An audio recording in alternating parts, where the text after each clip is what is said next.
Happy, blessed, and devotionally fulfilling 2016 to you all, friends. I'll begin the discussion of this topic with a very well-known prayer for the Hindus. Of course, this is prayer that anybody can really chant.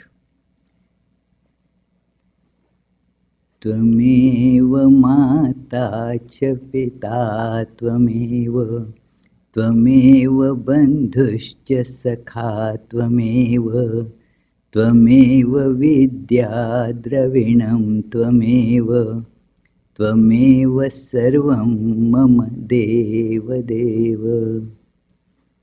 Thou art my mother, O Lord. Thou art my father too. Thou art my friend and my sibling. Thou art my wealth and learning. Thou art my all in all.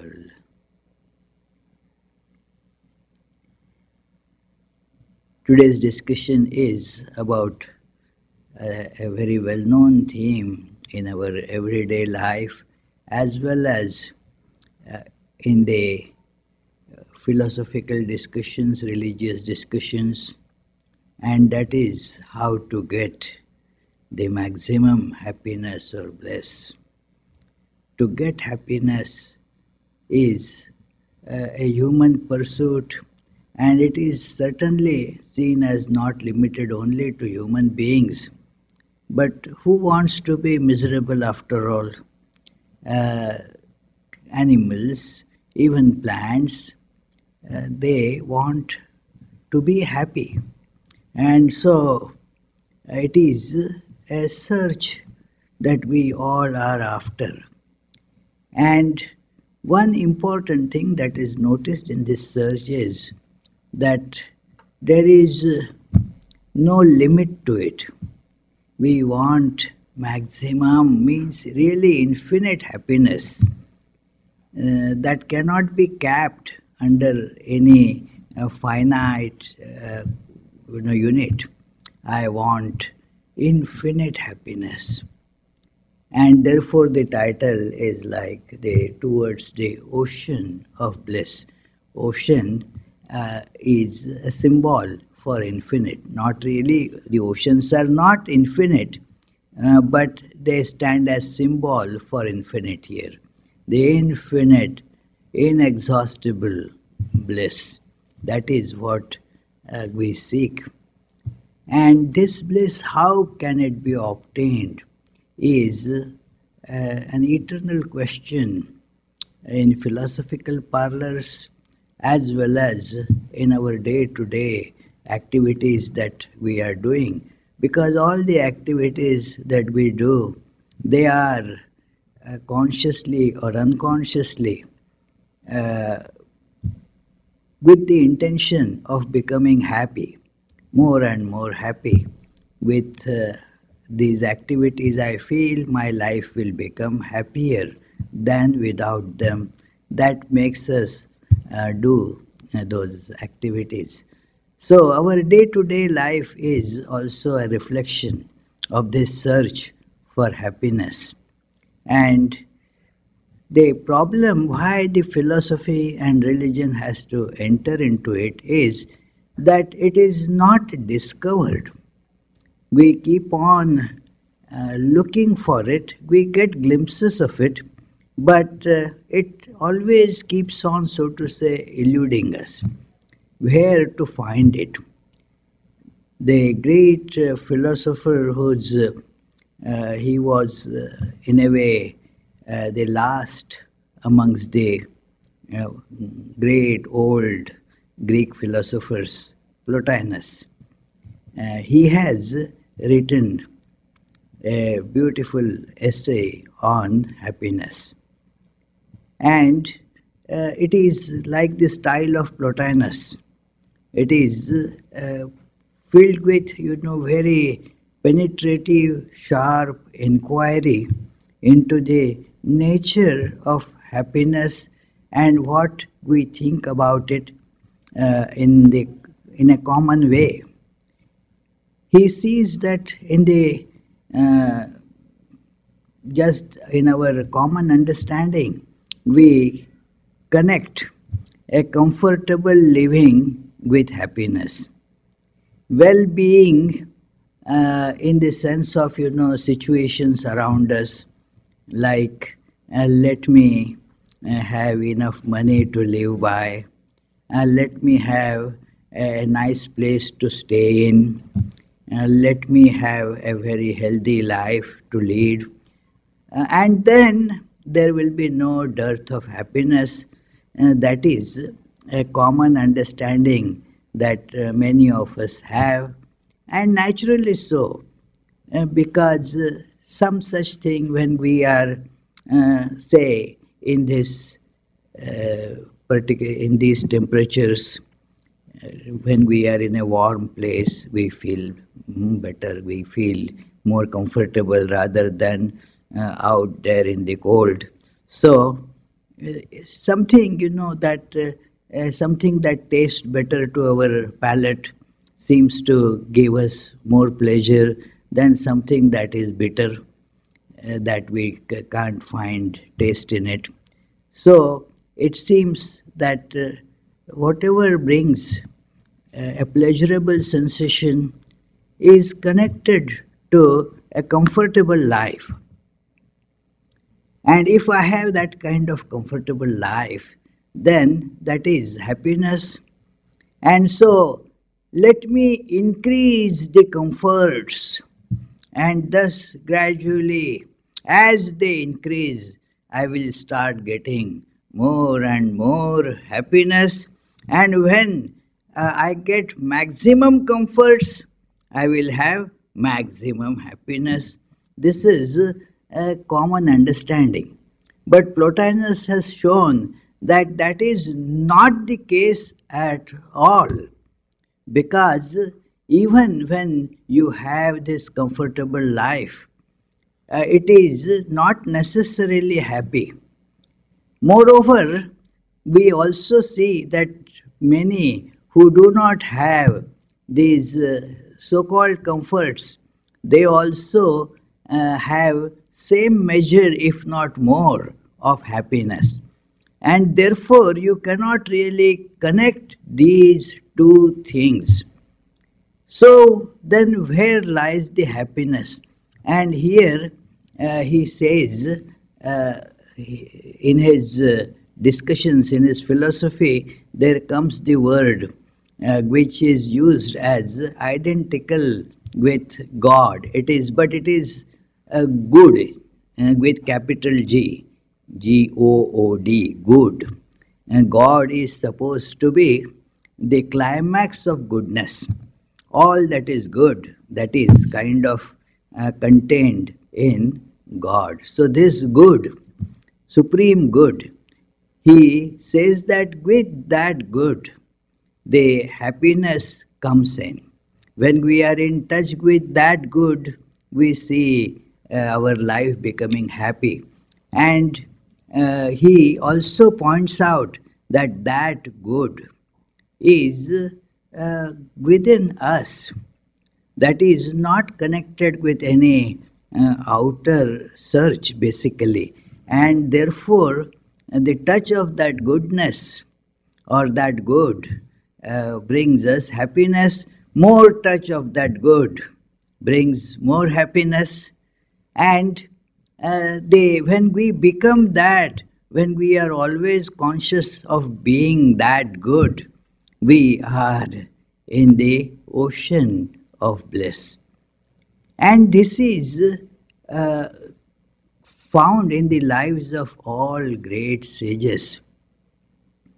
Because of their proximity with God, because of their constant, uninterrupted experience of the divine, their lives are happy. It is not that we have to search for God for some happiness in the afterlife. right here, right on this earth. The more awareness of God will make our life more happy. And when we realize that divine, we become perfectly happy. So, this is seen in many, or rather all, great saints. Let me tell you an example of a Sufi saint, Rabia. Uh, Rabia was very sick, and two of her companions, they went to see her in that sick house. So, when they saw Rabia was in, externally speaking, a lot of sufferings, lot of the disease has advanced, and so one of them, just to console her, said that when one is with the thought of God, one can bear the pain of suffering. So think of God, think of the prayers, and then you will be able to bear the sufferings. The other says to her that when you have God with you, you consider this suffering, this disease also a gift of God and rejoice. Rabia says to them, I don't understand what you are talking about. Where is the suffering? Where is the pain? There is God is in my heart. There is no suffering there. So the suffering is transcended there completely. It is our identification with body that is the cause of suffering. And as in a couple of days, that is on coming Tuesday, we will be observing the birth anniversary of one of the direct disciples of Sri Ramakrishna, who very concretely exemplified this inner ocean of bliss. He was Swami Shivananda. He became president of the order after passing away of Swami Brahmananda, another spiritual giant. So, Swami Shivananda, he was called Mahapurush by Swami Vivekananda. Swami Vivekananda gave him another name, Mahapurush, which means a great man. Why this name was given to him was because of his spiritual fervor and complete total absence of the sex instinct in him. So because of that, he gave him the name of God, a name like Mahapurush, the great man. So this great man, of course, had a life of intense austerities and deep spiritual practices. He came to Sri Ramakrishna with this initially, that search was making him restless, that how one can get what is called samadhi. That was the beginning of his quest, that I want the experience of samadhi, where all this phenomena which comes and goes, and yet we think of it as real, as lasting. We therefore get caught in it. How we can get to a stage where it all disappears and we come face to face with divine. That stage, samadhi. He asked Sri Ramakrishna about that stage. But when he actually went there, before he could ask anything, he saw samadhi there. The demonstration is certainly far more powerful than the explanations through words. So he immediately started coming to Sri Ramakrishna more often and was blessed with the same experience of samadhi. Then now the life of such persons is only for distributing this wisdom. There is no other purpose left for that life. They are in the ocean of bliss. And this is a very beautiful book, a very inspiring book for the seekers of God, a collection of conversations with Swami Shivananda, and I found them very inspiring right from the beginning of my spiritual life.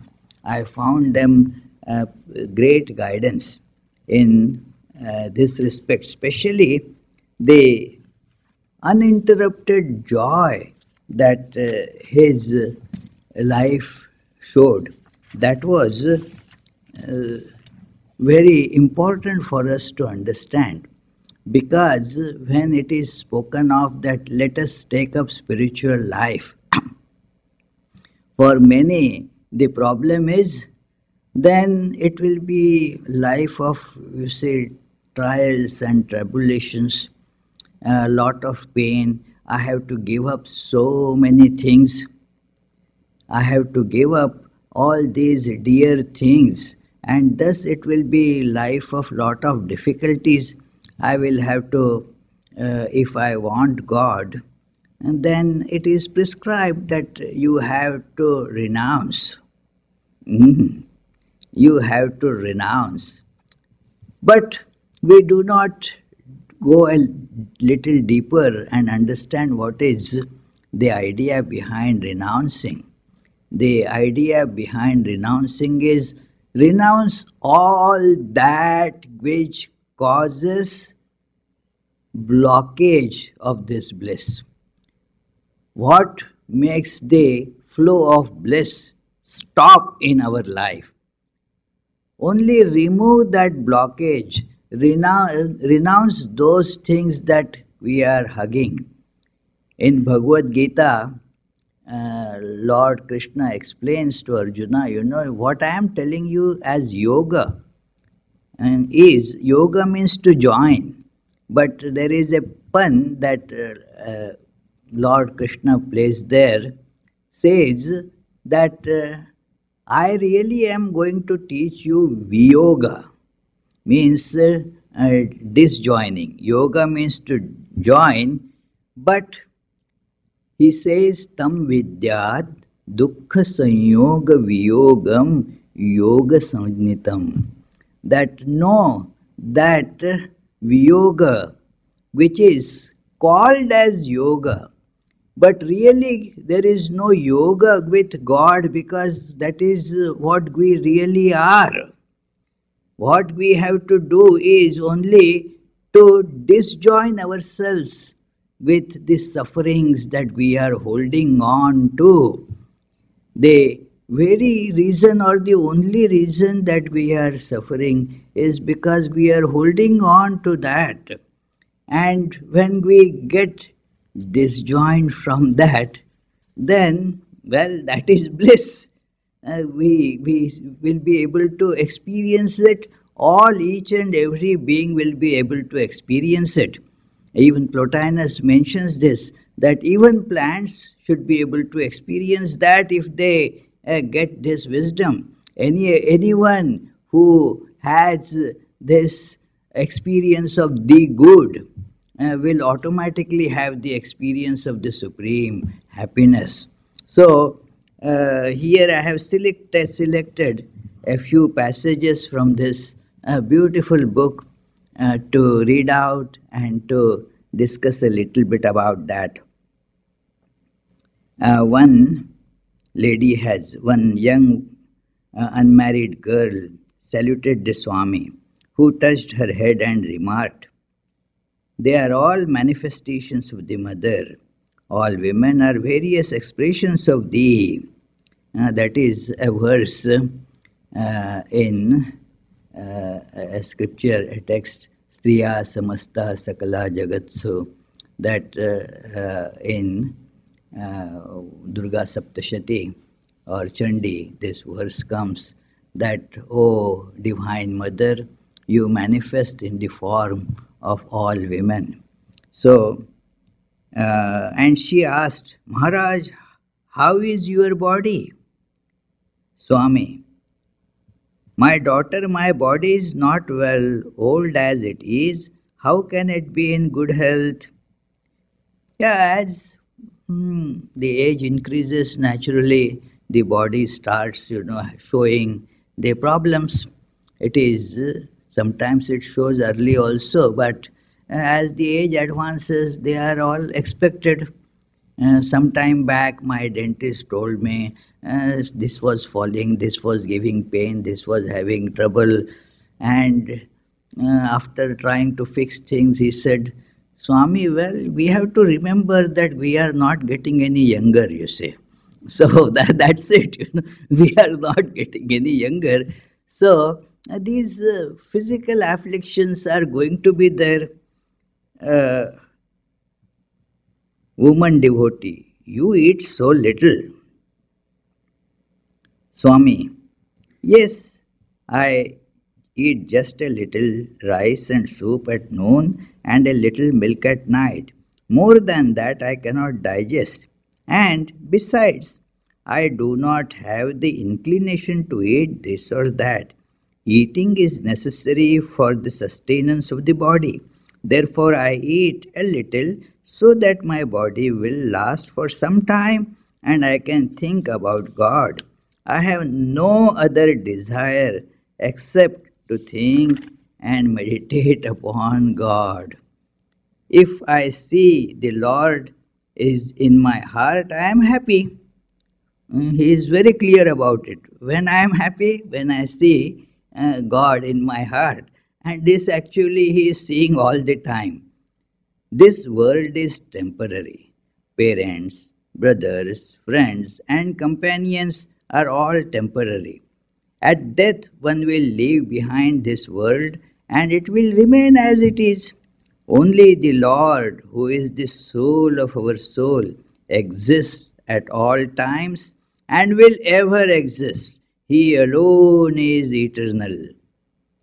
So, that devotee again asked this question, Maharaj, what will happen to us engrossed in Maya? We are so much attached to this world and cannot shake off its attachment.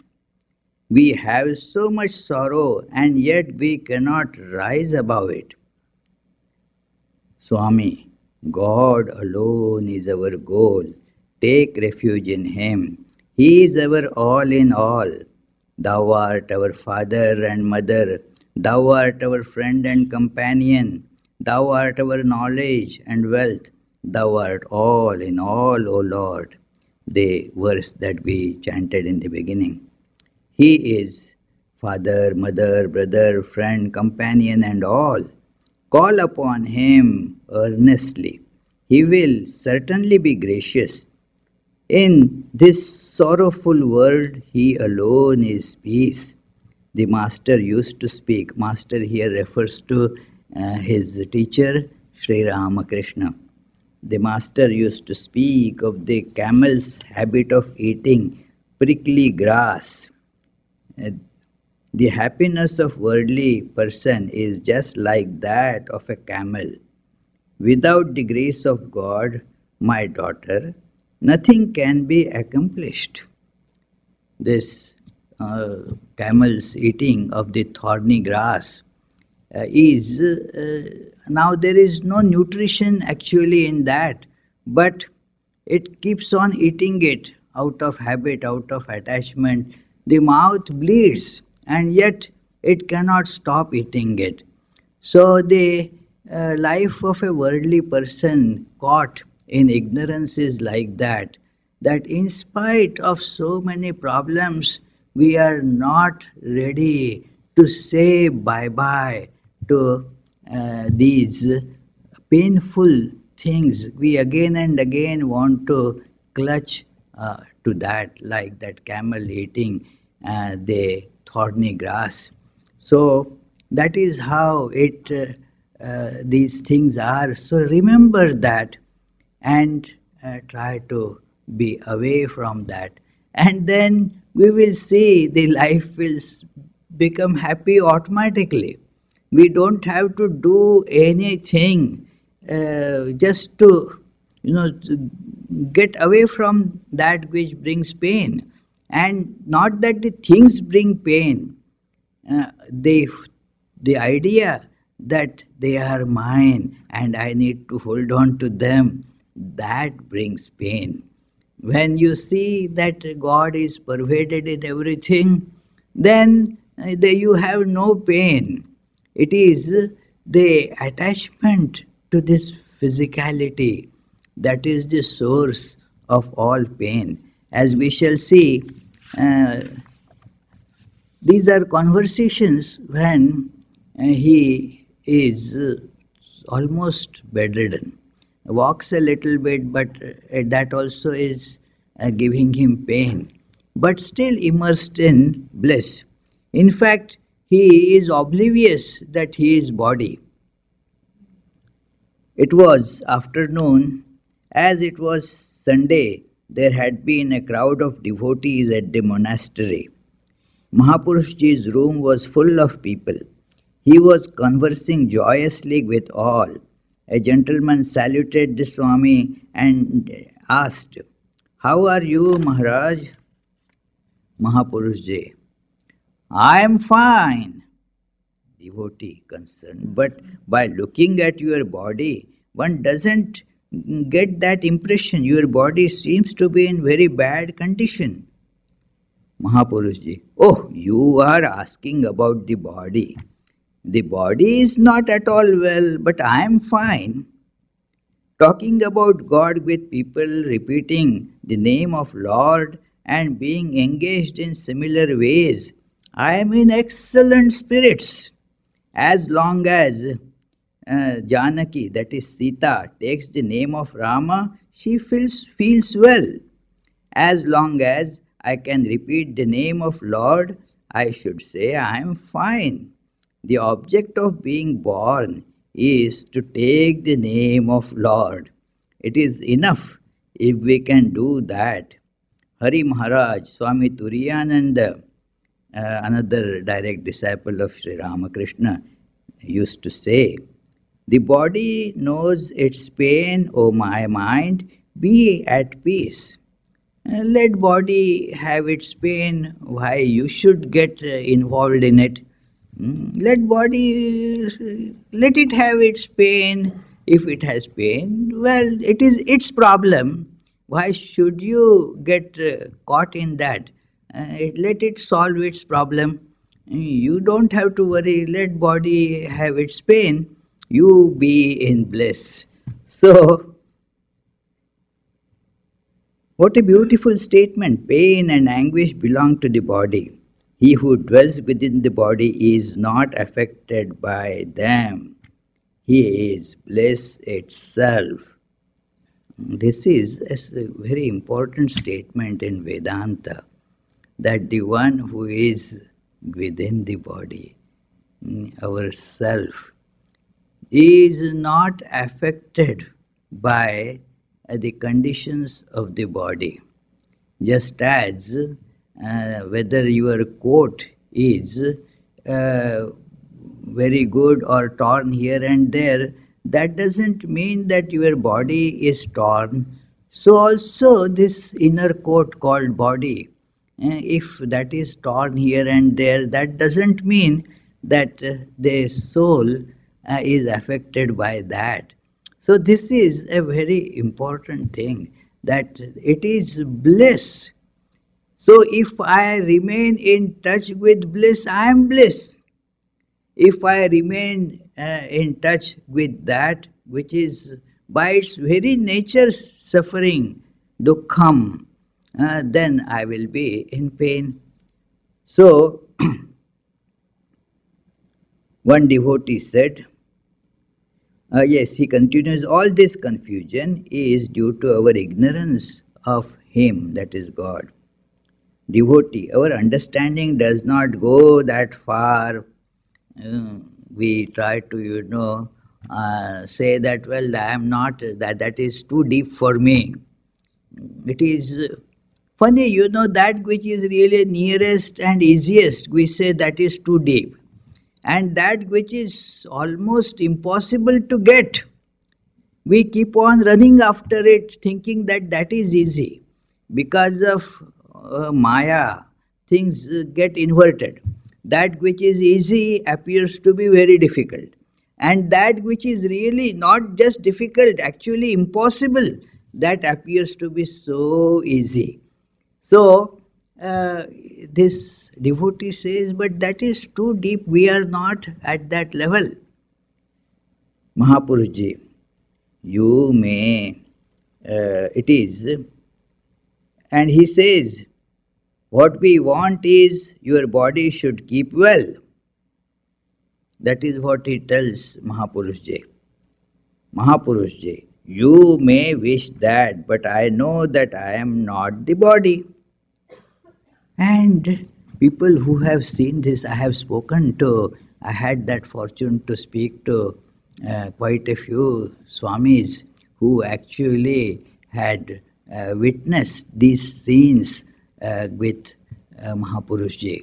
So when it is in printed, we don't see that, but let me tell you, when he would say that I am not the body, it was really his constant experience that was being put forth, that yes, I am not body.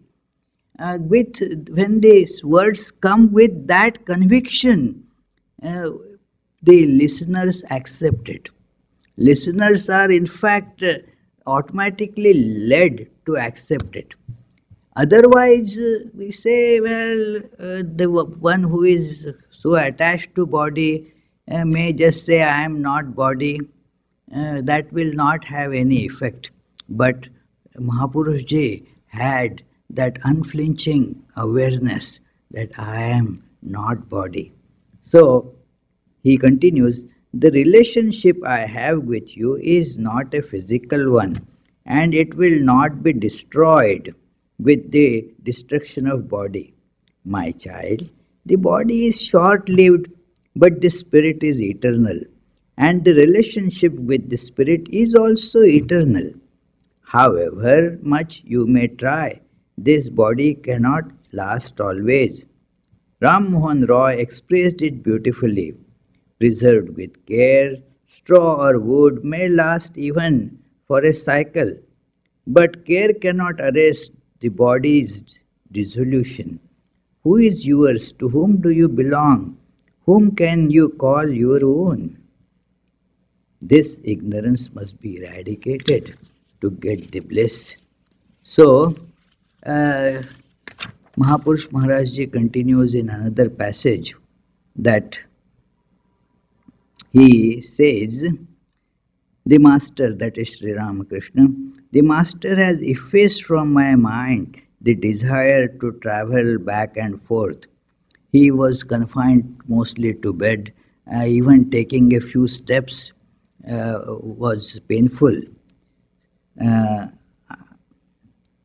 With the lessening of outer activity, the inner activity is growing. The more the mind is becoming withdrawn from the outer world, the more it is making headway in the realm of spirit. The Master is graciously revealing to me the principle which is beyond the body, the mind and intellect. Now the play of the vital energy is going on intensively within. The Master is graciously letting me experience the realization which are mentioned in the scriptures. I am not the body, and the sixfold changes that belongs only to the body. I am the eternal supreme being, ever pure, illumined and free. So again, these scriptural passages he used to recite with such fervor that people would always feel, the listeners would feel the truth of it. They reciting or speaking of the scriptures is also when some such illumined soul recites them with that a tremendous conviction, then they make a dent on our minds. So Mahapurushji used to always have that conviction, and so he would recite those, that I am free, I have no birth, I have no death, I am consciousness itself, no changes of the body ever affect me. So he continues in another time, a doctor had come to check on him. So he asked, Mahapurushji, with a smile, inquired about the health of the doctor. After replying to his inquiry, the doctor examined him and found his temperature to be 100 degrees Fahrenheit, blood pressure 230, and heart very much enlarged. The doctor inquired, how do you feel, Maharaj? Now, these are not the indicators that we will be feeling, wow, very fine. Certainly, there would be sickness that would be experienced. Mahapurushji, I am fine so long as I can think about God, take His name, and sing His praise. I am very well. Doctor, but this sickness has made you very weak. What can I do about it? And there is nothing can you do either. He is telling the doctor also. What can you do about it? It is, this is what a person of that realization comes to say. That what can be done about it? If you cannot do, why waste time? This is what is called titiksha. Titiksha is a spiritual quality, a forbearance in the spiritual sense, and not ordinary forbearance that, okay, anyway, I have to go there and it is terribly cold, okay, but somehow I will go, I have to go. That is one kind of forbearance. This forbearance is described by Shankaracharya, that here what happens is sahanam sarva dukkhanam apratikara purvakam,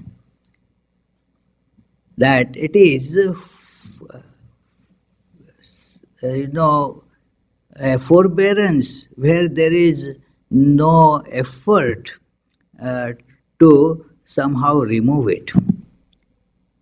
And chinta vilaparahitam, there is no weeping and wailing about it. Oh, this cold, terrible, when it is going to go away and the spring will come. And we are always crying about it. That it is, sometimes we cry because it is too cold, sometimes we cry because the cold is not coming, sometimes it is too rainy, sometimes it is so dry. It is always complaints. But this person does not complain about anything.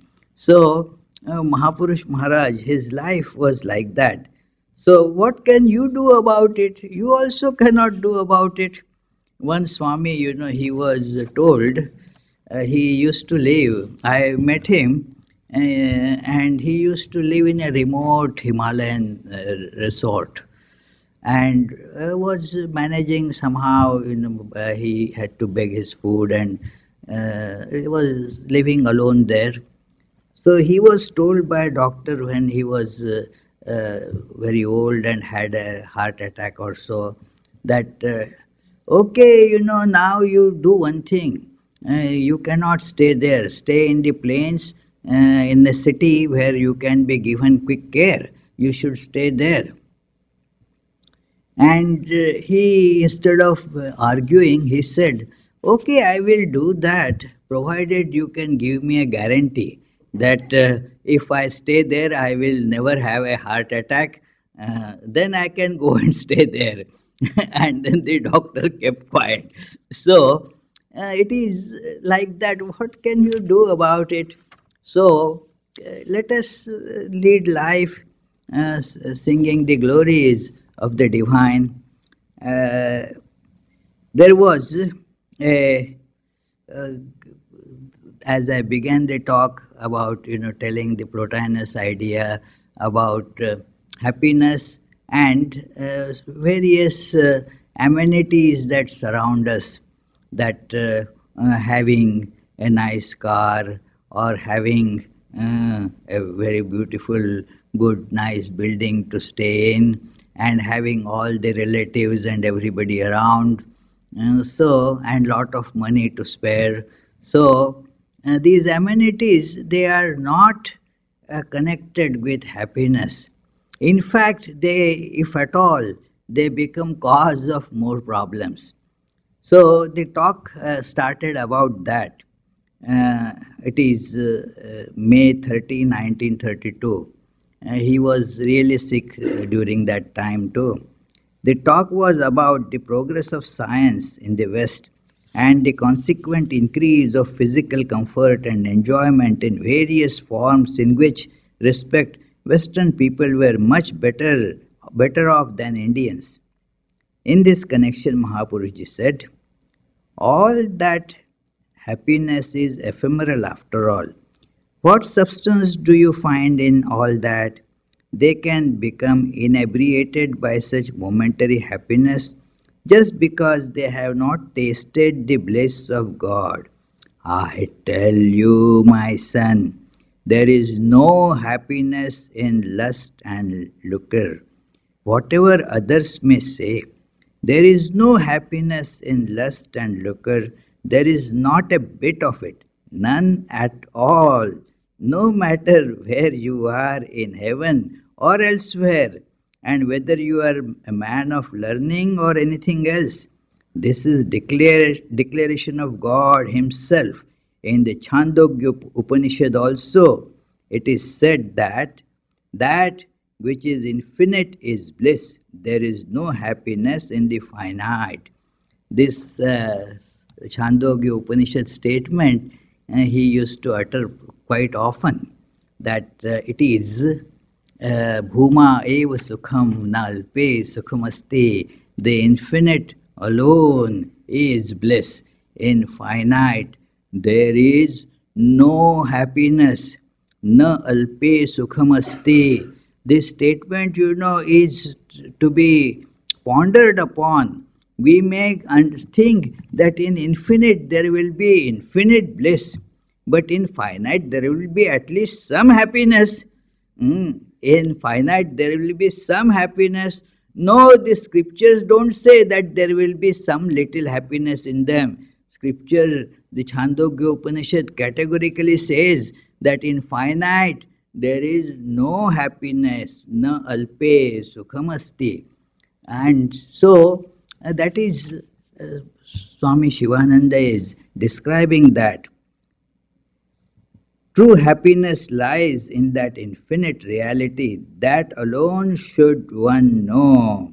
Science has failed to inform people of the infinite. It is concerned only with the things of the world, with material substances. The enjoyment of worldly things merely sharpens the appetite for more enjoyment. And what is that appetite? Appetite indicates dissatisfaction. It indicates craving. I want more.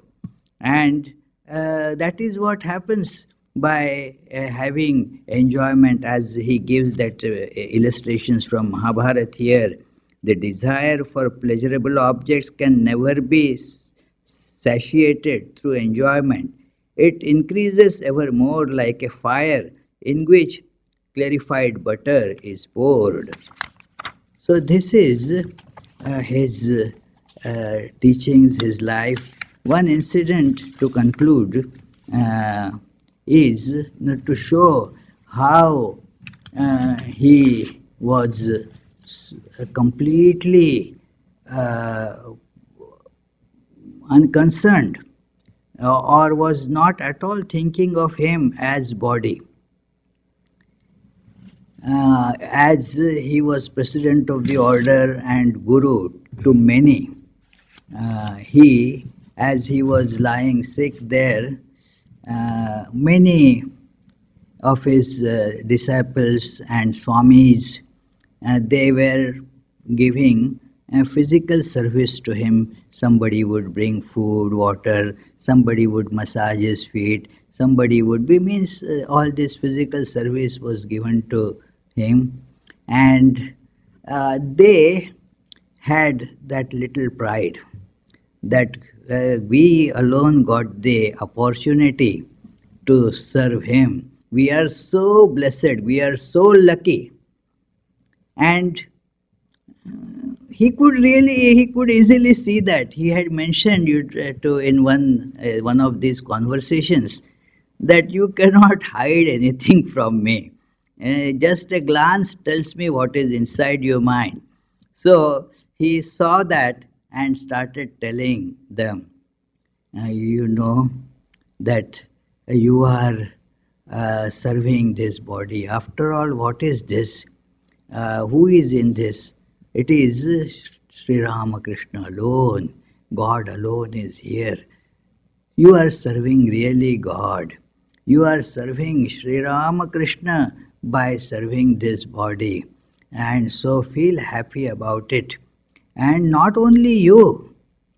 You see those who are doing so many other works in the monastery. Somebody is busy cooking, somebody is keeping accounts, somebody is cleaning the place, somebody is giving lectures. All of them are really doing the service to Sri Ramakrishna. They too are therefore doing service to me. They are also doing service to me just as you are doing. And then he also started, there are many who have been sent to Madras to do the relief and rehabilitation work there. He said, they are also serving me because they are also engaged in serving Sri Ramakrishna there. So they are also serving me. So he has not such confined attitude that I am just this few bones and like that. They all bodies are then really my bodies.